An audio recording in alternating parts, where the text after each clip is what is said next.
G'day legends, I hope that you're all having a great day. Now I missed yesterday because I had a lot of admin-y stuff to do, but I never thought that the most controversial thing that I would ever do would be having captions or subtitles on my videos. But for now they're gone, and if you want captions, subtitles, whatever, click the button. There's like a cog on the bottom right hand. You can select subtitles from there or captions, and you can even select the language, so they'll be in there.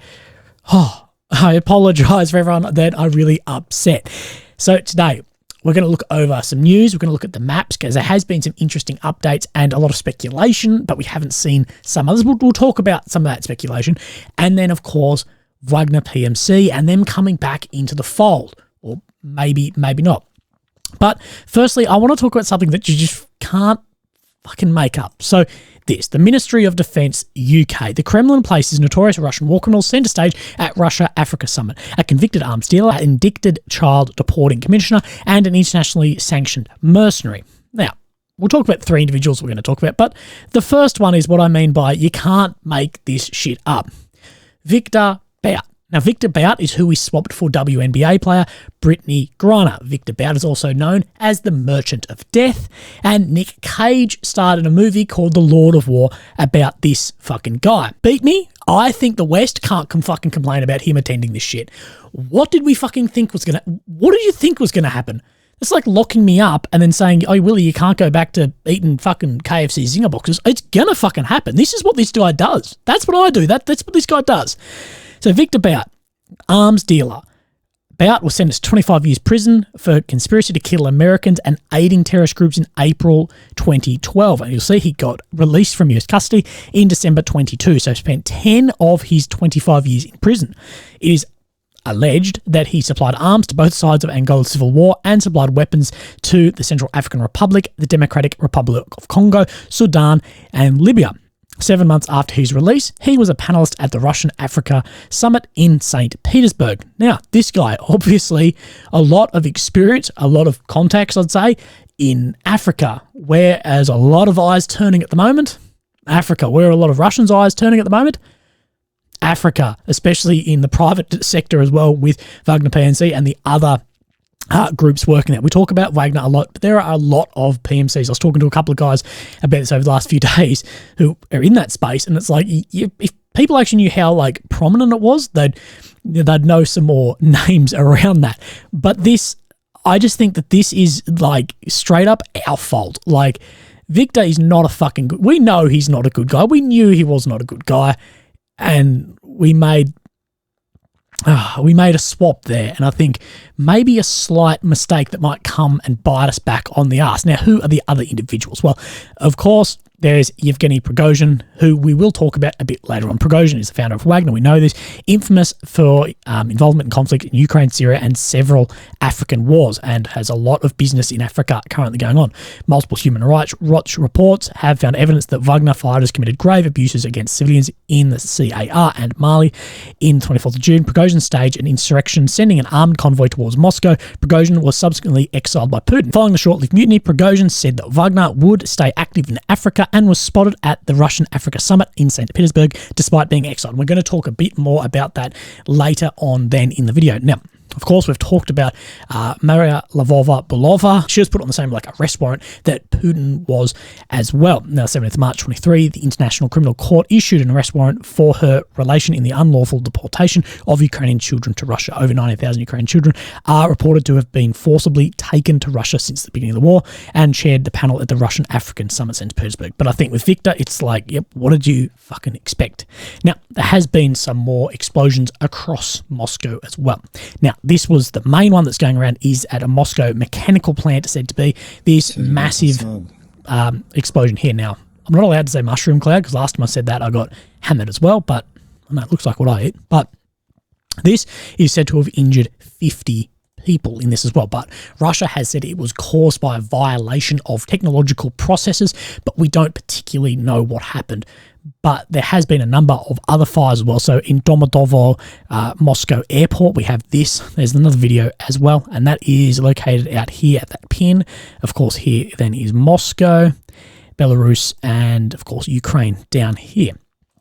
Now, we have seen over the past couple of weeks, Ukraine has had more success penetrating deeper into Russia with drone strikes and suspected partisan actions as well. And Ukraine has released a video warning of mass strikes on September 24th.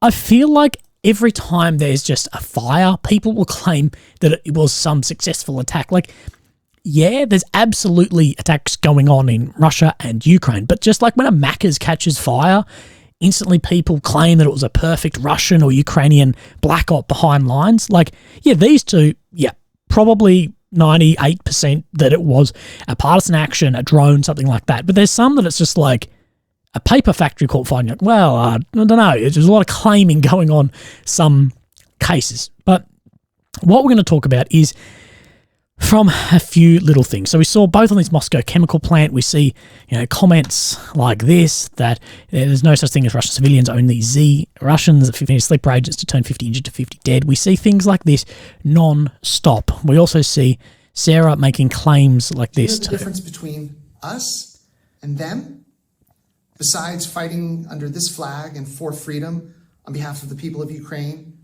while the Russians are fighting for tyranny and dictatorship, it's pretty simple. We're human, and those guys most definitely aren't.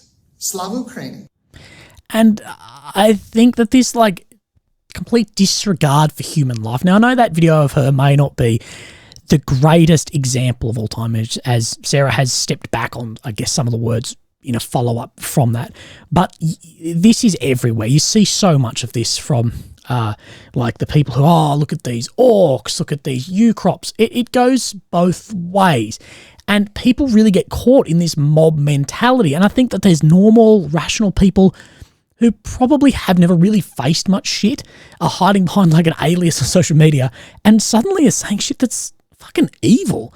And most of this is coming from people who live in countries who, I don't know if you want to look back in your history too much, but have been responsible for their own wars of aggression and killing hundreds of thousands or millions of civilians in this. And I think this amount of dehumanization by just regular people is disgusting and concerning. But don't push back against it, because you'll be called out, you'll be ridiculed, you'll be potentially doxxed and accused of justifying wars of aggression somehow. The mental gymnastics of people that they'll pull is just fucking ludicrous. But dehumanization and shutting down speech or opinions is exactly what leads us to the worst of our history. It contradicts fundamental ethical principles, it undermines human dignity, it erodes your empathy, and it creates a fertile ground for injustice and harm. And now you can even monetize it. You can stay anonymous and really bear very little consequences. Dehumanization is a psychological process of perceiving or treating individuals or groups of people as less than human, and often then reducing them to a lower status, denying their inherent worth, or disregarding their feelings, rights, and individuality. And this is commonly a mechanism to deal with trauma. And I can completely understand soldiers on the front lines, people going through this. But Susan or Ken sitting behind their smartphone or laptop, I think that is dangerous, and I think it should be something we actually look down upon, and we should not celebrate this. Social media algorithms, whether you believe on purpose or not, they push you into echo chambers and then drip feed you content that will make you outraged. You're more likely to engage on outrage content. Everyone has sat up all night in some comment fight. Clicks equal views. That's how people online make money. That's how I make money. That's how everyone makes money. And Twitter has, I guess, pushed this a little bit more now as they're paying their creators while implementing little to no censorship. Now, I agree with both of these. I can 100%, 1,000,000% agree with paying creators. People should be fucking paid for their time. And I also agree with little to no censorship. But I think in this, the counter should be that you can't hide behind an alias or blatantly inciting violence against civilians. I don't know. Maybe that's just soft me, but that's soft Willy, we'll say. Maybe it is that. Maybe I'm on the wrong side of this, that, I don't know what I'm on about. But there has been aspects in my life which completely have shifted how I feel about other people, and that I honestly believe that the majority of human beings are good people, regardless of race, ethnicity, background, skin color. I don't care. I believe that most people are good at heart, but I think that some people really are so influenced by this, and they're saying stuff that just justifies so much horrific acts of cruelty. I don't know. Maybe that's just me. Now, my rant done.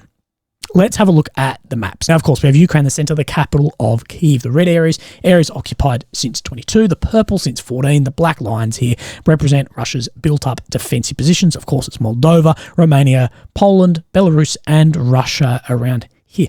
Now, what has actually moved on the deep state map? Not that much, but what I do want to talk about is the rumours up around here near Kupiansk. Now, people are saying that there are huge offensives from the Russians coming down from Volshana here and pushing to the south. Now, this is the region we did see that had been taken over recently, and that Siragmap has shown large offensives in here over the past 3 or 4 days, that Russia did make some ground in here, although the deep state map doesn't really show any change. Now, residents in Kupiansk have been asked to begin development of evacuation plans due to recent Russian advances north of the city, although that's not being shown.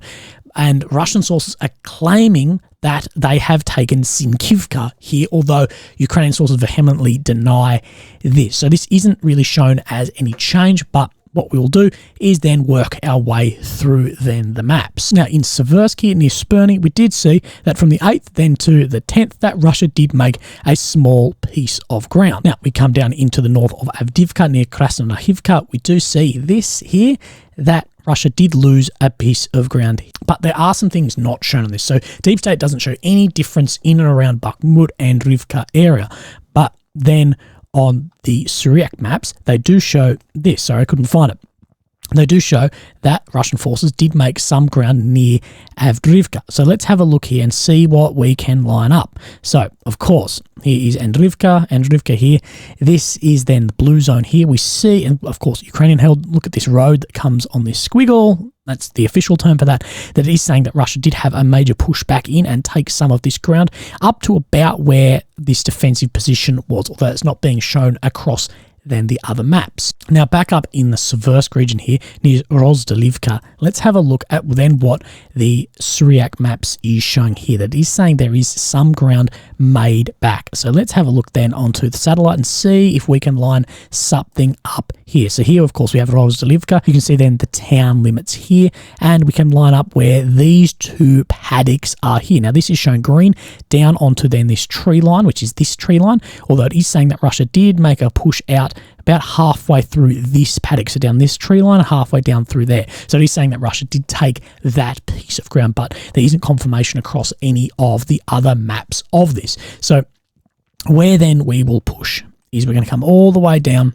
into this region. So Starmorsky, Uruzani. Now, this is where we have seen some changes. Now, if you've listened to me over the past couple of weeks, you're doing something wrong. No. But what I have said is that Uruzani, that sits here, that this was absolutely vulnerable to then an attack, that the Russians could be cut off in this region.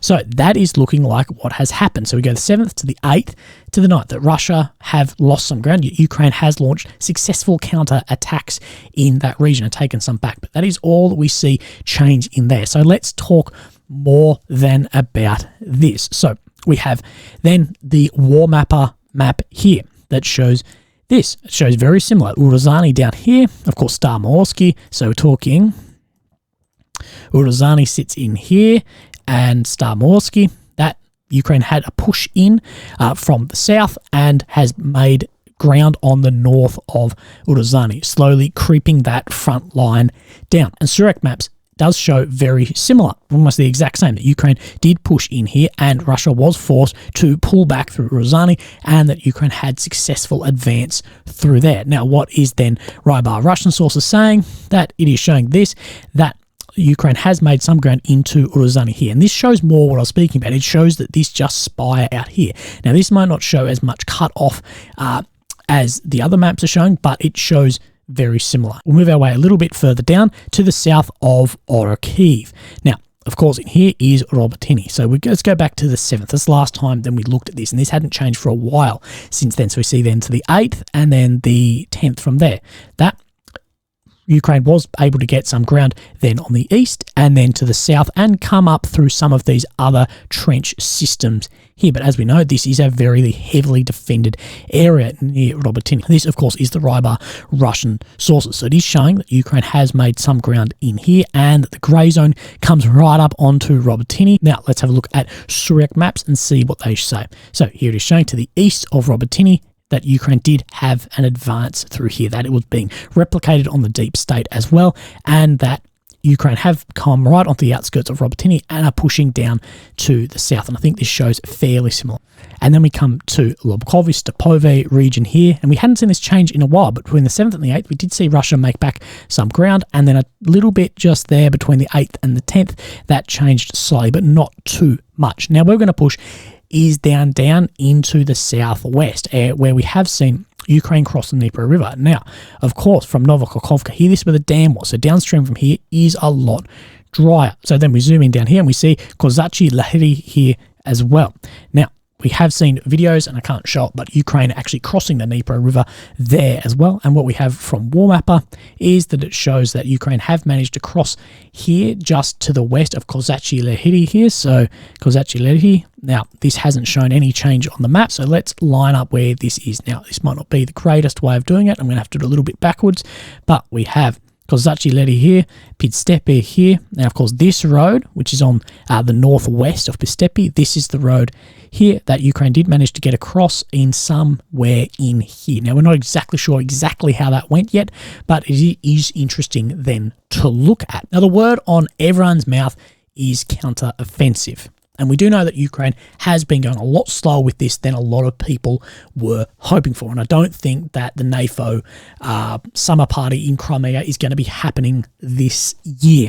But let's look at what Siragmap released about some of them this. And they've released some square kilometre bits. And talking about secured area, not grey zone, then it shows 33 kilometres and 13 square kilometres gained from then the south of Orkiv, and then in Lobkovy region 7.5 and 10 square kilometres in here, and of course a band of grey zone in this region, which was the Urozhany, Stamorsky region where we're talking about, and in the beginning it was Velika Novosilivka in here as well, 145 and 24.5.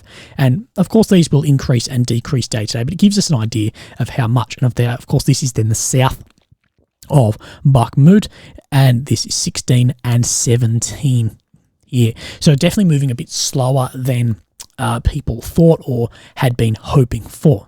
So let's talk about this. Now, this is near Svatov region. We did see Russia gain a lot, and then Ukraine pushed that back. So let's have a look at where we are then looking. Now, we're going to have to zoom out. It's Bakhmut down here, Dnipro. We come in, we see this blue, and this is Svatov. Now, we did see some really interesting things happen. So near Novoselivki, we did see Russia make an amount of ground, and then down in this region near Kovalivka, we did see Ukraine take some ground too. So it's been very back and forward, and this is the region that we are then talking about and around about this area. I really like Siragmap does some write-ups of his opinion, what he sees looking at the map movements, and I do really appreciate someone putting like a neutral stance and talking about what they see. So he writes this: the fact that this territory was retaken again with huge cost of lives and material is a clear symptom the planned counteroffensive is not going according to the Ukrainian plans.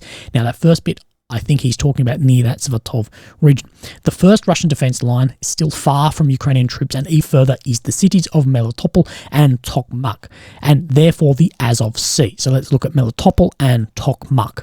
So we have Tokmak and Melitopol. Now, if we bring back up these positions, we see that these are very heavily defended areas, and Russia is building more defences here. We don't have time in this video, but I will talk about that in then another video.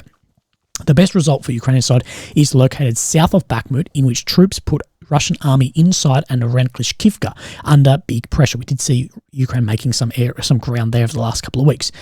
And the situation remains very, very difficult as the adjacent hills still in fierce dispute or under Ukrainian control. The breakthrough in this axis might lead to the cut-off of the southern road to Bakhmut, which suppose a risk for the supply with the city. Now, something I do want to talk about is there's some places where 1 metre of ground is worth more than 10 kilometres of ground in other reasons. 1k got somewhere is not equivalent to 1k somewhere else. So you may see Russia advanced 50 k's in one area, 5 or 10 k's, 50 would be a lot, 5 or 10 k's in one area, and Ukraine get 100 in another area. That doesn't mean that those are equivalent areas. Like with Bakhmut, that every 100 meters that Wagner Group Russia was getting was way more important than if Ukraine got a kilometer down somewhere in the south. That's how it works, that it's not equivalent. So comparing square meterages day to day isn't really fair, knowing that the ground and the importance of that has a big play. The breakthrough in this axis might lead to the cut of the southern road to Bakhmut, which pose a risk for the supply within the city. On the other hand, during this month, Russian army has increased their activity in Luhansk and northeastern front, we're talking about, in which troops managed to increase the control area over a strip of western shore of Zerbets, that's where they crossed the waterway, and the west of Svatov-Kupiansk road, where we have talked about 30 square kilometers. Continuing on that, this small success actually are part of the reasons behind the low results of Ukrainian army in the southern and eastern front by sending reserves up north. So taking Ukrainian soldiers off the counteroffensives near Orokhiv, Starmorsky, and having to move them to counter the Russian pushes up around this region in the northeast. Anyway, the arrival of new material from the US to Ukraine suggests Ukrainian army has another opportunity to achieve at least one more of the objectives. Otherwise, it's expected that offensive capabilities will gradually decline until the beginning of autumn, when the conflict is expected to freeze again. So saying that Ukraine may have another big push before this. And we do know that Ukraine still has a lot of reserves, a lot of equipment. Yes, they have lost a fair bit. It's between 20 or 30% of what was received. We know that there was about 30 more Leopard 1s, I believe, found today in Belgium that will be sent into Ukraine. But there has been losses, but there's definitely opportunity and time left for a push. But will it push all the way down to Crimea like some are expecting this year? I don't believe so. Is it going exactly to plan? No, but anyone with the head screwed on knows that offensives do not go to plan. And the side that knows this better than anyone should be the Russian forces. That a lot of this of Ukraine was meant to be read by this time, by weeks into the conflict, but isn't yet. There's still only this under 20% of land. But legends, that is it from me today. I hope you've appreciated this. I'm sorry about the rant in the beginning, but it helps me sleep at night. If you'd like to support me, links down below, but never ever feel obliged. Look after yourselves. Have a great day. And a great weekend wherever you are in the world. Okay, bye-bye. Thank you.